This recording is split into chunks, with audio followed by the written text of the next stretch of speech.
After solving the sum of a balance sheet as per Schedule 3, हम लोग अपने अगले टॉपिक पे चलते हैं जिसका नाम है dividend out of past profits. Law का डिस्कशन है पर अकाउंट्स के क्लास में इसलिए करवा रहे हैं क्योंकि अकाउंट्स में इसमें सम आता है। अगर कंपनी को डिविडेंड देना है तो आपको करेंट ईयर की प्रॉफिट को पहले यूज करना पड़ेगा, रूल है, सब लॉ में लिखा हुआ है। लेकिन अगर आपको जितना करेंट ईयर का प्रॉफिट है उससे ज्यादा डिविडेंड देना है तो आप अपने पास्ट प्रॉफिट को यूज करेंगे। मान लो पास्ट प्रॉफिट आपके जनरल रिजर्व में रखा हुआ है तो आप उसको यूज करेंगे। यूज करने में कोई प्रॉब्लम नहीं है, यूज कर सकते हो, बट यूज करने में लिमिट है। मतलब अनाप शनाप यूज नहीं कर सकते, एक लिमिट में यूज करोगे। अगर आपको पास्ट प्रॉफिट से डिविडेंड देना है तो उसमें पहला लिमिट है कि डिविडेंड का जो परसेंटेज है, ये इक्विटी डिविडेंड का बात हो रहा है, प्रेफरेंस डिविडेंड तो एनीवे यू पे कंपल्सरीली। डिविडेंड परसेंटेज जो है वो पिछले 3 साल का एवरेज डिविडेंड परसेंटेज से ज्यादा नहीं होना चाहिए। Very simple to understand.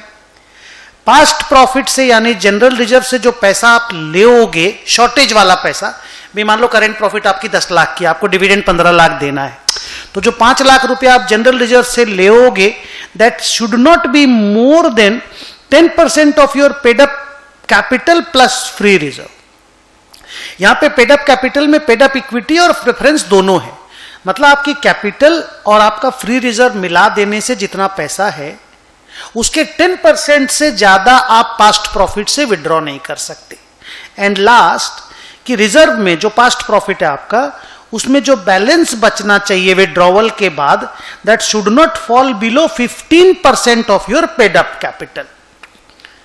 Reserve का बचा हुआ रिजर्व का balance should not fall below 15% of your paid up capital. Subject to these 3 limitations आपको पास्ट प्रॉफिट से डिविडेंड देना अलाउड है, कोई प्रॉब्लम नहीं है। आइए इसको एक सम के थ्रू से मैं एक्सप्लेन करता हूं। Due to inadequacy of profit during the year March 2022, company proposes to declare 10% dividend out of general reserves. From the following particulars, ascertain the amount that can be utilized from general reserve according to company's rules. Company का preference capital 1750 है, equity capital 80 lakh है, total capital 97,50,000 है। Company के general reserve में 25 लाख का balance है, capital reserve 3 lakh है, ये फ्री रिजर्व नहीं है। रिवैल्यूएशन रिजर्व 3.5 लाख है, ये भी फ्री नहीं है। करंट ईयर का प्रॉफिट 3 लाख है। पिछले 3 साल में उन्होंने 12% डिविडेंड दिया है, तो अभी अगर वो 10% डिविडेंड देना चाहती है तो कोई प्रॉब्लम नहीं है, क्योंकि मैक्सिमम 12% से क्रॉस नहीं कर सकते आप। अब आइए पहले हम लोग देखते करंट ईयर का क्या पोजीशन है। 3 लाख का करंट ईयर का प्रॉफिट है। प्रेफरेंस डिविडेंड आपको पहले माइनस करना पड़ेगा जो कि 17,50,000 का 9%, जिसका आंसर 157,500 आया। माइनस किए तो 142,500 आया। ये प्रॉफिट है आपके पास। अभी आपको इक्विटी डिविडेंड 80 लाख का 10% 8 लाख रुपया देना है, लेकिन आपके पास करेंट प्रॉफिट 142,500 है, तो आपको 657,500 ड्रॉ करना पड़ेगा फ्रॉम पास्ट प्रॉफिट्स। अब वो जो ड्रॉ आप करोगे पास्ट प्रॉफिट से, वो लिमिट के अंदर होना चाहिए। वो लिमिट कैसे चेक करते हैं मैं बताता हूं। पहला लिमिट आपने अच्छा चेक किया कि मेरा एवरेज डिविडेंड परसेंटेज 12% का था 3 साल का, मैं 10% डिविडेंड दे रहा हूं, वेरी गुड, 12 से ऊपर नहीं होना चाहिए था, तो दैट लिमिट इज चेक्ड। अब आइए अपने पेड अप कैपिटल और फ्री रिजर्व को जोड़ के देखते हैं। ये रहा मेरा paid up equity plus preference capital, ये रहा मेरा फ्री रिजर्व, दोनों मिला के इतना। इसका 10% से ज्यादा मैं ड्रॉ नहीं कर सकता। इसका 10% आया 12,25,000 और मैं ड्रॉ कर रहा हूं 6,57,500। देखा था ना, मेरा शॉर्टेज था 657,500। तो अगर मैं 657,500 ड्रॉ कर रहा हूं which is well below 12,25,000, then I am perfectly authorised to draw 657,500 from my past profit. अब आइए देखते हैं कि 15% वाला रूल जिंदा है कि नहीं। अब मेरे फ्री जनरल रिजर्व में 25 लाख था, मैं 657,500 ड्रॉ करूंगा तो मेरा 18,42,500 बैलेंस बचेगा। बोलते हैं जो बैलेंस बचता है ये 15% of your paid up capital, ये रहा paid up capital. 15% of paid up capital से नीचे नहीं जाना चाहिए। तो 15% ऑफ पेड अप कैपिटल है 14,62,500। तो जनरल लेजर का balance should not fall below 14,62,500, तो it is not falling below. Sir अगर ये मान ले 14,42,500 हो जाता तो इट इज फॉलिंग बिलो, तो सर हमको क्या करते, 20,000 रुपया कम डिविडेंड देते, 657 नहीं ड्रॉ करके 637 ड्रॉ करते। अगर ये 14,42,500 हो गया होता तो ये क्योंकि 18,42,500 है, it has not fallen below 14,62,500, that means I can pay 657,500 out of my past profit. तो मैंने लिखा the amount that can be utilize from general ledger hence is 657,500। तो ये एक छोटा सा question dividend out of past profit का था। अब आइए एक डिस्कशन करते हैं टैक्स असेसमेंट अकाउंटिंग का। वेरी इंटरेस्टिंग डिस्कशन, छोटे क्वेश्चंस भी आते हैं और बड़ी बैलेंस शीट में भी क्वेश्चन आता है। अब कंपनी को इनकम टैक्स देना पड़ता है और उसका एक कैलकुलेशन होता है, आपने पढ़ा है। तो जितना भी कंपनी को इनकम टैक्स देना है अपने टैक्स लाइबिलिटी के ऊपर, उतने रुपए का कंपनी प्रोविजन फॉर टैक्स बनाती है, जिसका जर्नल एंट्री होता है P&L account debit to provision for tax. मान लो एक कंपनी का टैक्स लाइबिलिटी 10 लाख का उन्होंने कैलकुलेट किया, प्रोविजन फॉर टैक्स बना दिया, PL to provision for tax. P&L में ये टैक्स एक्सपेंस के अंदर आ गया, बैलेंस शीट में ये शॉर्ट टर्म प्रोविजन में लाइबिलिटी साइड में दिखा दिए। अगर इसका पैसा मैंने एडवांस में दे दिया है तो advance tax account debit to bank. आप जानते हो कि कंपनियों को एडवांस टैक्स देना पड़ता है। हम टैक्स पढ़ाने के लिए नहीं है, हम टैक्स का अकाउंटिंग डिस्कस कर रहे हैं। अब ये जो एडवांस टैक्स है और ये जो प्रोविजन फॉर टैक्स है, बैलेंस शीट में नेट करके दिखाना है। अगर नेट में एसेट आया तो अदर करेंट एसेट में या short term loans and advances में दिखा दो, लाइबिलिटी आया तो शॉर्ट टर्म प्रोविजन में दिखा देते हैं। अब मान लो ये अगर मैं 9 लाख एडवांस टैक्स दिया होता तो मेरा 1 लाख का लाइबिलिटी आता, उसको हम शॉर्ट टर्म प्रोविजन में दिखाते। उल्टा हुआ, अगर एसेट आया 1 लाख रुपया तो short term loans and advances is better. अब मान लो ये 10 और 9 ट्रू है, मैं आगे दिखाना चाहता हूं। मान लो ये 10 लाख का प्रोविजन था, 9 लाख का एडवांस टैक्स था, मैंने बैलेंस शीट बना ली, दे दी। अगला साल आया, अगले साल इसका असेसमेंट हो गया। असेसमेंट आपने नाम सुना होगा टैक्स की क्लास में। और मान लो असेसमेंट ऑर्डर आया 10.20 का, तो हम सबसे पहले देखेंगे कि हम प्रोविजन कितना बनाए थे और मेरा असेसमेंट कितने में हुआ। अगर हम प्रोविजन कम बनाए थे तो मेरे को और प्रोविजन बनाना पड़ेगा। अगेन मैं एक एंट्री मारूंगा P&L टू प्रोविजन। अगर मेरा ये उल्टा हुआ होता, एक्सेस प्रोविजन हुआ होता, ये जर्नल एंट्री उल्टा कर देते। तो सबसे पहले मेरे को पुराना प्रोविजन को नया जो असेसमेंट ऑर्डर आया उसके साथ चेक करके शॉर्ट प्रोविजन का एंट्री करना पड़ेगा और फिर दिमाग लगाना पड़ेगा कि अब मेरा प्रोविजन 10.2 हो चुका है बुक्स में और मेरा एडवांस टैक्स 9 लाख दिया हुआ है। असेसमेंट अकाउंटिंग कहता है कि अब प्रोविजन फॉर टैक्स को और एडवांस टैक्स को कैंसिल कर दीजिए, अब इनकी जरूरत नहीं है बिकॉज असेसमेंट इज डन। और जो 1.2 लाख आपको गवर्नमेंट को देना है उसको इनकम टैक्स पेएबल बोल दीजिए। और 1.2 कैसे देना है, 9 लाख हम दे चुके थे, 10.2 का ऑर्डर आया, 1.2 हम देंगे। एंड इनकम टैक्स पेएबल को जब पे कर देंगे तो income tax payable account debit to bank.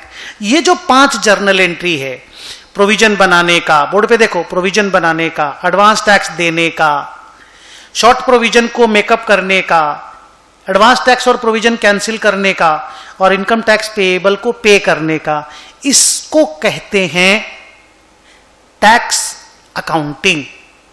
Sir इसमें डेफर्ड टैक्स नहीं डिस्कस किए, वो AS 22 में डिस्कस करेंगे। तो ये जर्नल एंट्री का, लेजर का सम आपको आ सकता है, तो ये मैंने आपको बता दिया।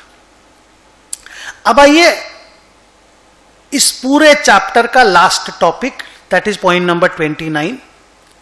अभी हुआ क्या कि शेड्यूल 3 में बहुत सारा मैं अमेंडमेंट तो नहीं बोलूंगा, बट कंपनीज एक्ट ने क्या किया, कंपनियों को बोला कि आपको बहुत सारा और एडिशनल इंफॉर्मेशन नोट्स में देना पड़ेगा।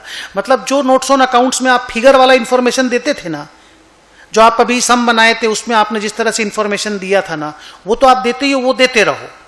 अभी हम लोग आपसे कुछ एक्स्ट्रा इंफॉर्मेशन मांग रहे हैं क्योंकि बहुत सारे मार्केट में अप्स एंड डाउन्स चल रहे हैं, लोग करप्शन कर रहे हैं, बहुत कुछ हो रहा है, क्रिप्टो करेंसी से लेकर के एवरीथिंग। तो कंपनी लॉ ने बोला भाई हमको कुछ इंफॉर्मेशन आपसे चाहिए और आप वो इंफॉर्मेशन हमको नोट्स ऑन अकाउंट्स में एडिशनल नोट्स बना करके दीजिए। अब ये आपको खाली याद रखना है और तभी यूज करना अगर क्वेश्चन मांगेगा तो। मेरा विश्वास है कि सीए इंटर में इसका क्वेश्चन, सीए सीएमए इंटर में इसका क्वेश्चन नहीं आएगा, बट स्टिल क्योंकि नया चीज है हम आपके साथ डिस्कस कर देना, आप खाली ध्यान में रखो। पहला, अगर आपने कोई बोरोइंग कोई पर्पज के लिए लिया और उस पर्पस के लिए यूज नहीं करके अगर कोई और पर्पस के लिए यूज किए हो तो उसका डिटेल आपको देना होगा, नोट्स बना बना करके। अगर आपके पास कोई इमूवेबल प्रॉपर्टी है जिसका टाइटल डीड आपके नाम पे नहीं है, कोई और के नाम पे है, मतलब आपने प्रॉपर्टी कम में पैसा कंपनी का लगाया लेकिन टाइटल डीड किसी और के नाम पे है, तो आपको डिटेल देना पड़ेगा, असेट का नाम, बैलेंस शीट वैल्यू, किस आदमी के नाम पे वो असेट रजिस्टर्ड है, क्या रिलेशनशिप है उसका प्रोमोटर डायरेक्टर के साथ, ये डिटेल आपको देना पड़ेगा। अगर आपने असेट का रिवैल्यूएशन किया है तो वो रजिस्टर्ड वैल्यूअर से किया है कि नहीं किया है। अगर आपका कोई कैपिटल वर्क इन प्रोग्रेस या इंटेंजिबल असेट अंडर डेवलपमेंट है, असेट बन रहा है, तो आपको ये डिटेल देना पड़ेगा कि भाई 0-1 ईयर से कितनी असेट बन रही है, 1 साल से पुरानी, 2 साल के अंदर अंदर कितनी असेट बन रही है, 2 से 3 साल वाला एजिंग शेड्यूल वाला असेट, मोर देन 3 ईयर वाला असेट का डिटेल देना पड़ेगा। सिमिलरली अगर आपका कैपिटल वर्क इन प्रोग्रेस और intangible asset under development overdue हो गया है, बन जाना चाहिए था अभी तक और अभी तक नहीं बना, या फिर कॉस्ट ओवररन हो गया है, उसका जितना खर्चा लगना चाहिए उससे ज्यादा लग चुका है, उसका भी ऐसा ही ब्रेकअप आपको देना है। बस उसमें यह देना है कि एक्सपेक्टेड टू बी कंप्लीटेड का डिटेल देना है कि expected to be completed within 1 year, within 1 to 2 year, within 2 to 3 year, with more than 3 year, उसका आपको डिटेल देना है। अगर बेनामी प्रॉपर्टी एक्ट में आपके अगेंस्ट में कोई प्रोसीडिंग स्टार्ट हुआ है तो आप उस बेनामी प्रॉपर्टी का फुल डिटेल, उस प्रोसीडिंग का फुल डिटेल देंगे नोट्स में। अगर आप किसी बैंक लोन या कोई लोन के विलफुल डिफॉल्टर हैं, किसी बैंक ने, अदर लेंडर ने आपको विलफुल डिफॉल्टर का नाम दिया हुआ है, तो आपको डेट और अमाउंट ऑफ डिफॉल्ट नोट्स में डिस्क्लोज करना पड़ेगा। अगर कोई स्ट्राइक ऑफ कंपनीज, आपको मालूम होगा मोदी सरकार आने के बाद करीब करीब 2 लाख कंपनियों को उन्होंने स्ट्राइक ऑफ कर दिया था, अगर उस स्ट्राइक ऑफ कंपनियों के साथ आपका कोई भी कंपनी का रिलेशन है तो क्या ट्रांजैक्शनल रिलेशनशिप है, आपको डिटेल ऑफ द ट्रांजैक्शन और अमाउंट डिस्क्लोज करना पड़ेगा। अगर क्रिप्टो करेंसी में आपने कोई ट्रांजैक्शन किया है तो ट्रांजैक्शन का डिटेल, प्रॉफिट लॉस और कितना क्रिप्टो करेंसी आपके पास बैलेंस शीट डेट में है, और अगर आप किसी दूसरे आदमी से पैसा लेके क्रिप्टो में इन्वेस्ट किए तो उसका भी डिटेल आपको नोट्स में देना पड़ेगा।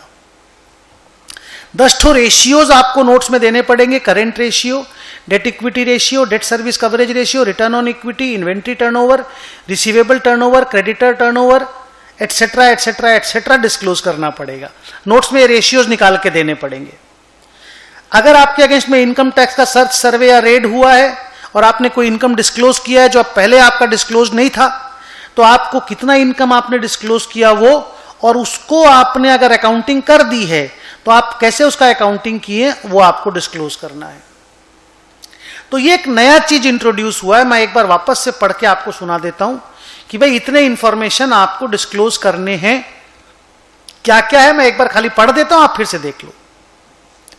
बोरोइंग लिए उस पर्पस के लिए यूज नहीं हुआ जिस पर्पस के लिए लिए थे। इमूवेबल प्रॉपर्टी आपकी है पर टाइटल डीड किसी और के नाम पे है। रिवैल्यूएशन हुआ है रजिस्टर्ड वैल्यूअर से या नहीं। CWIP और इंटेंजिबल असेट अंडर डेवलपमेंट का एजिंग शेड्यूल। बेनामी प्रॉपर्टी एक्ट में आपका प्रोसीडिंग, विलफुल डिफॉल्टर आपको अनाउंस किया तो कब और कितना रुपया, स्ट्राइक ऑफ कंपनी के साथ रिलेशनशिप, क्रिप्टो करेंसी के ट्रांजैक्शंस, थोड़े से रेशियोज और इनकम टैक्स का अनडिस्क्लोज्ड इनकम अगर आपने डिस्क्लोज किया है तो उसका डिटेल। ये जो ए से लेके के तक मैंने आपको बताया है थोड़ा और ज्यादा, आपके लेवल पे मैंने के तक कंपाइल किया और आपको ये इंफॉर्मेशन नोट्स में डिस्क्लोज करना है। अब एग्जाम में इसके ऊपर अलग से क्वेश्चन आएगा, अगर आया तो आप उसका नोट्स बना करके दिखा दीजिएगा, बट मेरा विश्वास है कि आप लोगों के लेवल पे इसके सम्स नहीं आएंगे, बट स्टिल क्योंकि आप सीए इंटर में हैं, सीएमए इंटर में हैं, तो आपको इसका जानकारी होना चाहिए। So with this my part 3 of corporate financial statement comes to an end. Thank you very, very much.